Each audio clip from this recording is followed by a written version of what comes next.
Hey, what's going on, good people? It's Gardner Douglas, your Oyster Ninja, host of the Oyster Ninja podcast. I got Mr. Scott Sanner, and he's the man behind Oyster Tins. As you can see for the YouTube folks, he just got that beautiful backdrop of all those daggone oyster tins, and for the people in the oyster community, I mean, oyster tins are just collectibles. I'm sure he can give us all the details on where the popularity came from and all of that good stuff. What's going on, Scott? How you feel, man? I'm doing great. How you doing? Man, I can't complain, man. I'm getting fidgety looking at all them cans, man. It's a lot of effort that went into that collection, I'll tell you.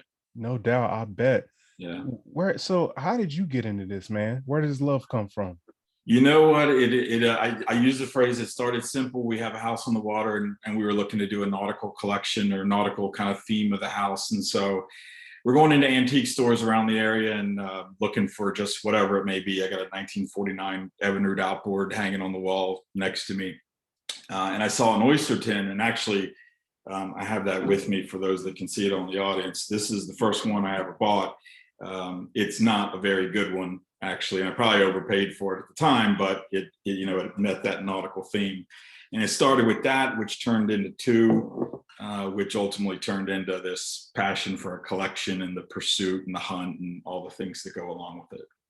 Nice, man. So, like, did you know about oyster tins before you actually got into it? Like, how'd you like even know like this is a thing?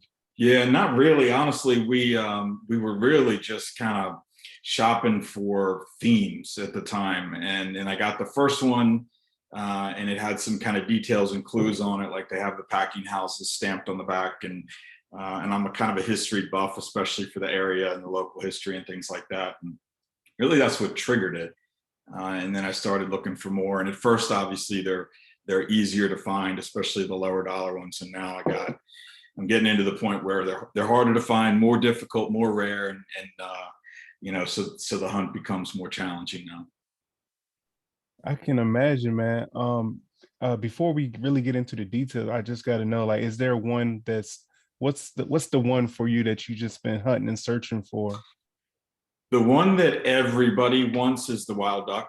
That's the one that's probably the most rare. There was an auction and somehow it escaped me early 2020, and I just wasn't aware of the auction.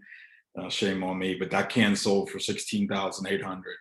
And there's a couple. There's one in the Maritime Museum at St. Michael's. Jim Bannigan had one. Then there was this one. I'm not aware of any other ones besides that. So that's kind of the holy grail, but probably not something that you'll come across more than once in a lifetime at best. Well, I'm sorry to hear you missed out on the auction, man. I really am. Yeah. Yeah, so how did the oyster tins even like become, well, what were they first used for the people Okay. that don't know? Yeah, so originally all the packing houses that surround the Chesapeake Bay, that was essentially the mechanism that they used to get them into the hands of people and to transport. And then before the railways were really in existence, it was more for the local areas and the places around the Chesapeake Bay. And then as the railways came into existence, they would find their ways to Ohio and Pennsylvania and areas like that as the railways grew westward. So originally they didn't have all the refrigeration, et cetera.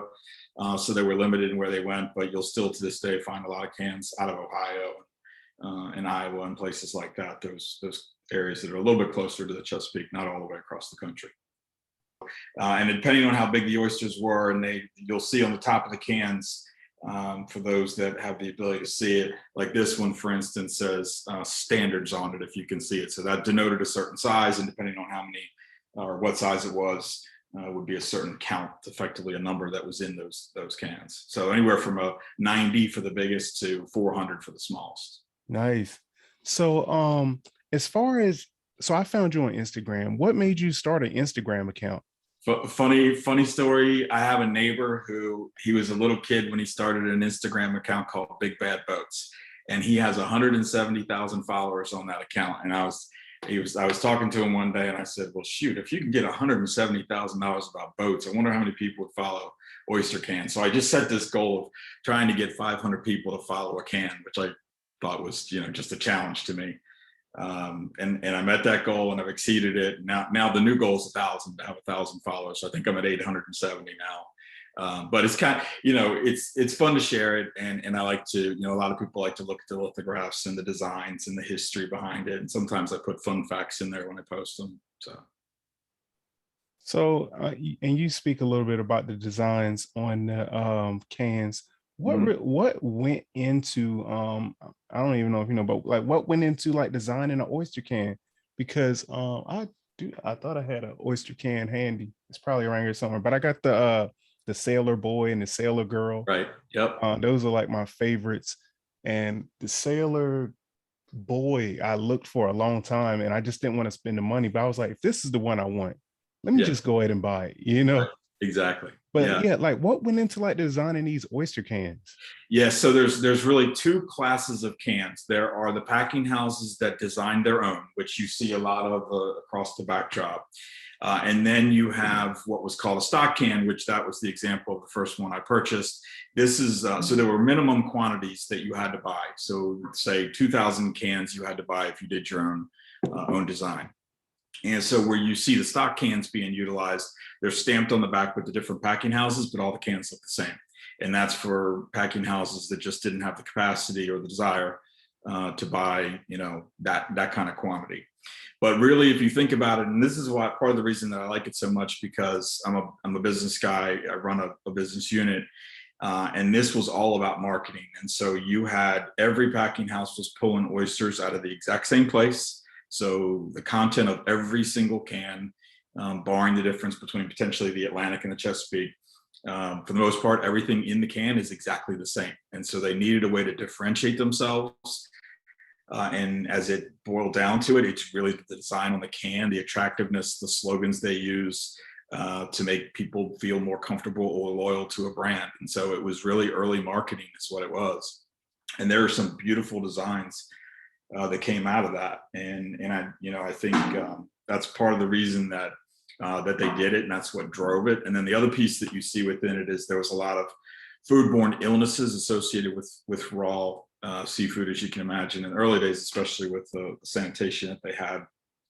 So there's a lot of statements on it about freshness. You'll see that kind of theme vary from can to can, freshness and the steps they take in sanitization, et cetera. But it was all meant to get that brand loyalty out there for a product that everybody had that was the same. I know you said your golden can is the one with the duck. Yeah. But do you have a favorite design or anything? 100% have a favorite design. This is my absolute favorite. It's called the original pack. Oh, wow. It was my favorite for a long time. I love the design of that particular can. Yeah, the way they did it. It's vintage. I searched for this can for a long time. I knew a person that had it, and I knew he paid for it. I had the benefit of knowing what he paid for it, and I had a standing offer into him that stood out there for a while. But finally, he wanted to do some renovations on his house, and so he relented. So I got that one. That was my most highly sought after. That was probably the most difficult one to get to. I've only ever seen 2 of those for sale. Wow. And that was one of them. Right. I'm sure you've probably beat me out on some eBay bids. eBay's tough. eBay can be tough because of the sniping that goes on in eBay. Yeah. Wait to the very end, 5 seconds, and it's not my preferred way to buy cans. I can understand that. Probably 5% of my total cans have come from eBay. Yeah. Nice. So besides the 5% from eBay, what's your best options for getting cans? Yeah, so it's my absolute A1 is private sales. And I have chosen to concentrate my buy-in from a couple different people. And so I've become pretty good customers. I'm a collector, not a seller, so I don't flip cans typically. I have sold, but for the most part, I'm a collector. And so I concentrate all my buying with a few different people that I know have access to really good stuff. And then I also, there's a couple different ways to do it for the average person. I have hunted antique stores. The problem where I am right now is the more difficult, more rare cans don't come up too often in antique stores. But if you're starting or just looking for a small basic collection, antique stores are fine. The only challenge around here is they tend to be overpriced. They know what they're worth. They're highly desirable. They're not making any more of them, and so it can be a little bit of a tough market. And then I will say another good option for people is, and this one's coming up, is the Eastern Waterfowl Festival. It's coming up in November. There'll be a lot of oyster cans there. So if you're looking for something rare, get there on the very first hour. And if you're looking for a deal that last day, there's some deals to be had for what's left over. Nice. So when you're looking at oyster cans, how do you go about, I guess, grading the quality, or how do you know, like, if even if the quality is bad, it's still a buy? So how can you break that down?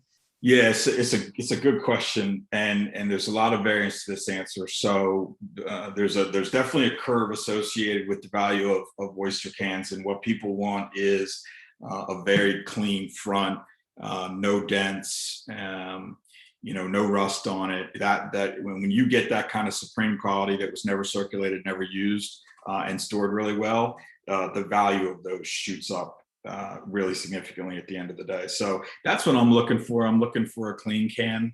But I will say that I do make some significant exceptions when it comes to something rare. So just to give you an example, this is a Purity brand can. And this is obviously, I refer to this as crusty. I mean, it's got rust on it, but this can never comes up. I've never seen this can come up for sale. And so I will make an exception for something that's really rare, just to be able to have it. And if I get the opportunity to trade up and for something better, then I'll do that and sell this to somebody so they can have it as part of their collection. So that's kind of my scheme. It's all about what I want and how available is it to me, but always try to get clean if I can. Nice. So are there other like collectors out there like you? Oh yeah, sure. Yeah, there are. There's a lot of them. So do you guys have like a book club, or like what do you guys There's definite collectors who have collections that are way better than mine. There are those that I'll say trade in them. Why River Antiques is a good example of somebody who trades in them, and he's always at some point, he's got some really good stuff.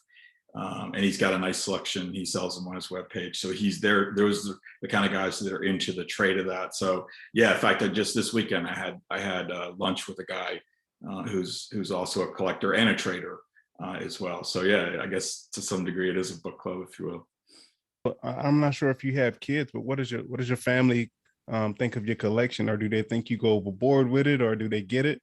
Yeah, they could care less. All of them, all the other three, my wife and my two kids could they walk by them every single day. This is in the foyer, what you see in the background. They walk by every day, and it means absolutely nothing to them until they figure out what they're all worth. Then they're gonna care. I can imagine. Yeah, no doubt, man. Man, this is awesome, man. I appreciate you. Can you just show us some of them, man? And yeah, absolutely. So I'll start with the oldest, and this design goes back to probably 1880. So these were all handmade, and it's probably difficult to see, but the seams are all hand soldered, and then they put that spout at the top, and that's how they put them in. This is a can from Annapolis. It was Dennis Claude. So best research I got says about 1880 on a can like that. So that's pre lithograph. Obviously, it's not that attractive, but I got the Annapolis tied to it, and then also it's the oldest one for me. This is the Lewis Greb, is probably the earliest lithograph tin that I have. That comes out of Baltimore, so you can kind of see that vintage design to it. The other thing about a can like this, and when you go into the dating of cans, when you see the bail handles on the can like this, that's a pretty good clue to about 1920, 1930 is when they stopped with the bail handles, and it was simply a cost savings thing. And then you'll see them get into cans, which got into essentially probably around the 1950s. This is a very popular design. People think that looks like Elvis. It wasn't. That's one of my favorites also. I want that one. Yeah, Christie's, yeah. And in this particular case, this Christie's, you can see that seam on the side. If you could feel this can, you would know the metal in it is significantly heavier than the ones that were used in the 60s and 70s. So there's this cost reduction thing that's occurring over time, but this one's still made out of pretty heavy metal. So, and definitely when people come to my house, that's one of the ones that they like the best. Right. Because they affiliate to to the Elvis piece. The probably if you put something like the Tillmans on eBay, those would fly for bidding and things like that. It's a very attractive can to people. It's very desirable. So you can see that I worked hard on that Tillman collection, a couple half gallons up there and 3 gallon Tillmans. So very desirable and a can that a lot of people continue to be after. And then I'm not much into having, in a lot of cases, there are different varieties and variations of cans. This is a Patuxent oyster can.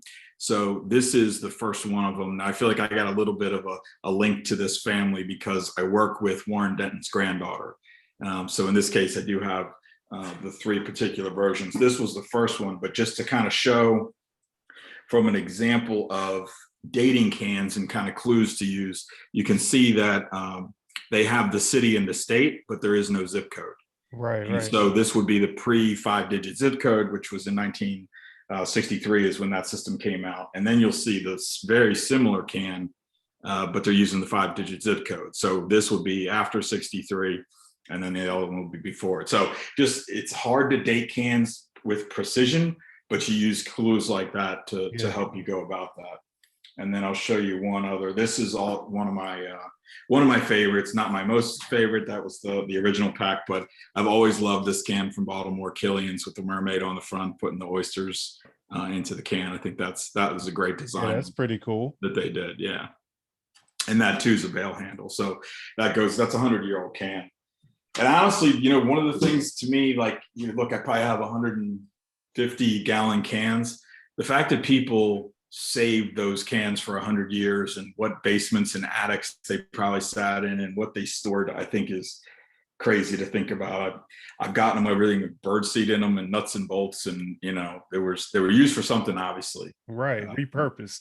Yeah, they were obviously repurposed. So they never, you think about when you open a pound of crab meat to make crab cakes, first thing you do is you throw away the can that came in. Right. And so did everybody else. And, crab meat's another example. This is a Tillman's crab meat. I've seen pictures of the packing house at Tillman's where these crab cans were stacked as high as you and spread across tables. That can's probably worth $350 today. Wow. Because everybody threw them out. Right. Yeah.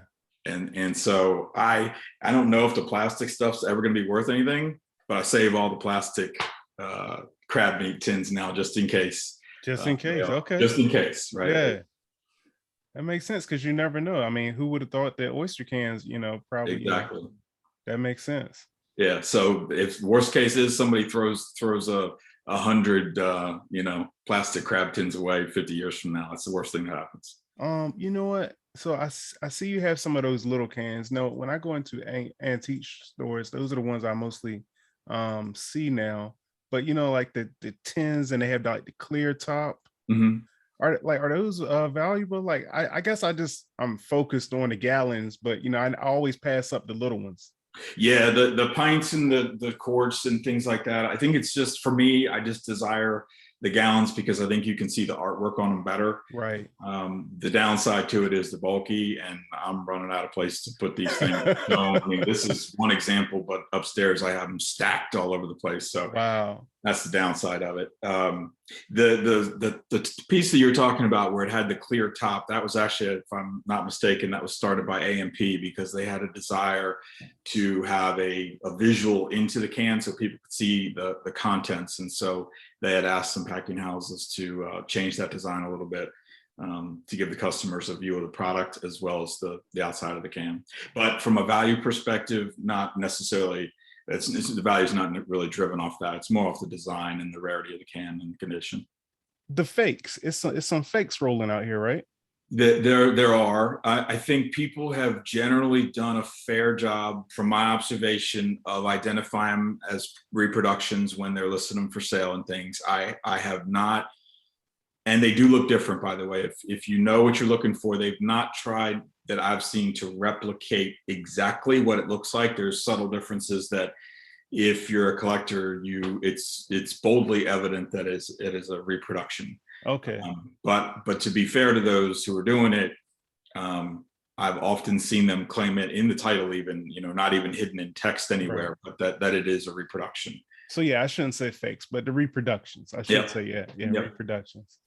So like, cause I've even I think somebody, I want to say they wanted to do like a Oyster Ninja can. Like they said they could print out the logos and make it all, but I don't know. I think I might thought that was a, I don't know, junk mail or something. I don't know. I need I to like it. contact them because that's a cool idea now that I'm thinking about it. No, I like it when the modern day packing houses do that. Like Cooper's Island does that. They do limited edition cans, and I think they're great. I think they're, I mean, it's reviving the past. It's kind of living in the tradition that they're coming up with new ideas that are kind of about theirs. And I think it's great when they do that. I collect some of those because one day I think they'll be worth something. Okay. So, Okay. yeah. Got you. Now I do have, I guess I got one more question. Are you aware of Thomas Downing? No. No, Thomas Downing. So basically, he was from the Eastern Shore, and his parents were enslaved but got set free. And then he went to New York and basically became like the king of oysters in New York. Now he has some jars that have like, I think, T Downing on it. Like, like the brown and light brown, those old like glass jars, I want to say almost. Yep. But so that's what I was going to ask about. Had you ever seen any of those? Yeah, the glass started. They started with glass before they started with tin, and I know they've used it throughout. But that preceded the tin cans actually when they were doing that. There doesn't seem to be as much collectability on the glass.